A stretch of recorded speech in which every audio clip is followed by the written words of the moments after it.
Recently online, I have seen a growing trend of these religious brothers and sisters. They have such joy, humor, and love of God that is inspiring. They are the Dominicans, or part of the Order of Preachers. Today, August 8th, we celebrate the Solemnity of St. Dominic, the founder of this order. But who was he? Why did he start this religious order? How is it still around today? And what can we learn from his example of virtue? Welcome back to Domini, where I share the love of God with you all.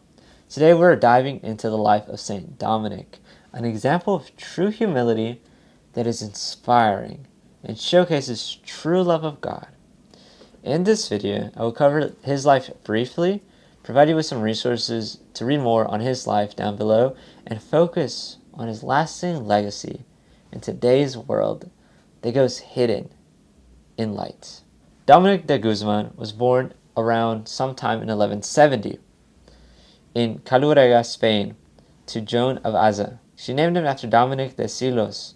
She had gone to a pilgrimage to the Abbey of Silos and had a dream of a dog leaping in her womb with a torch in his mouth. His life was clerical from the outset, first studying the arts and then racing to theology. He studied in Valencia. Not only did he study, but he lived out the faith. During his studies, there was a famine. In a beautiful act of burning compassion, St. Dominic sold all his books to feed the poor.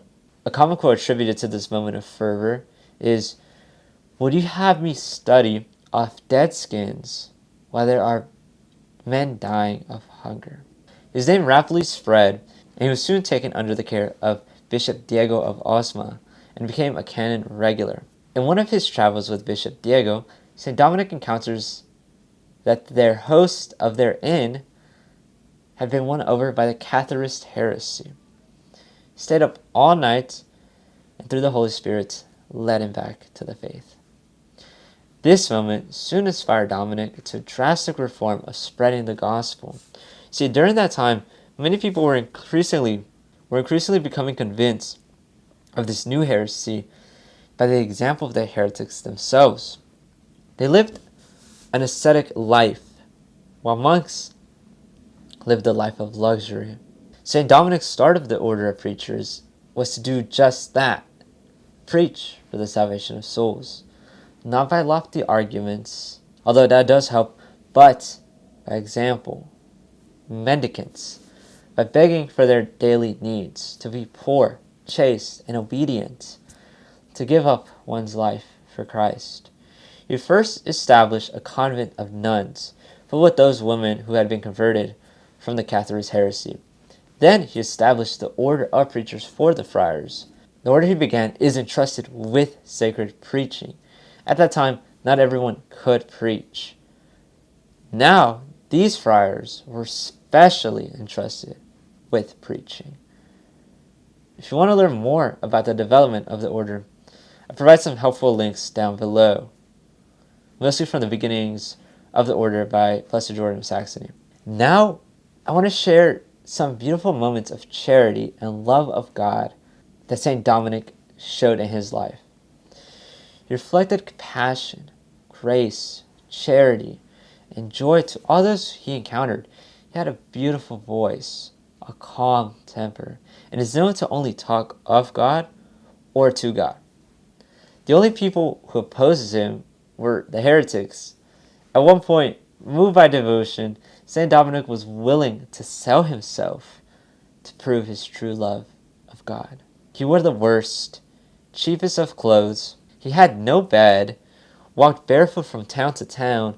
He seldom to eat meat, observed all the fast, and spent his nights in prayer.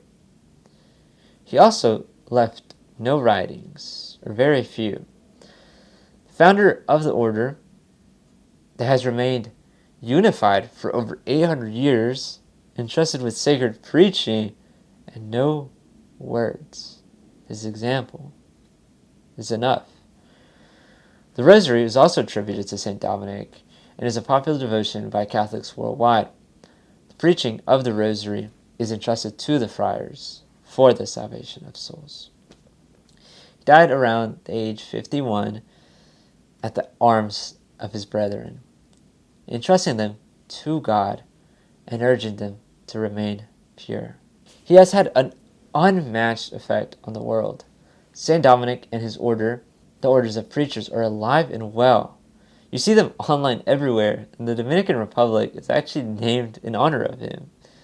The order of preachers has produced one of the highest amounts of recognized saints in the Church, such as St. Martin de Porres, St. Thomas Aquinas, St. Catherine of Siena, St. Pierre Giorgio. His piety continues to move people in every generation to a radical love of Christ. Today's age, what is needed is not lofty words necessarily, but examples of faith to move people towards God. Their motto is to contemplate, to share the fruits of contemplation, veritas, truth, to praise, bless, preach. They are the hounds of the Lord, Dominicans. St. Dominic's example goes hidden in light, and probably just as he would have liked it, because he only wanted to emphasize the light of Christ, to give your life to Christ in a radical way, by example. The same issues of his time prevail today in new ways. His splendid example of charity is what inspired me so much to live simply and devoted to God, to only talk to him or of him. That is what people in today's world are seeking. Not preachers who flex their wealth and abundance, but true, humble, meek, and compassionate examples of faith, like that of St. Dominic. O light of the Church, teacher of truth, rose of patience, ivory of chastity, you freely poured forth the water of wisdom. Preacher of grace, unite us with the blessed. Made it to the end. I'd like to thank you very much. I appreciate your support, and may God bless you always. And stay close to Jesus.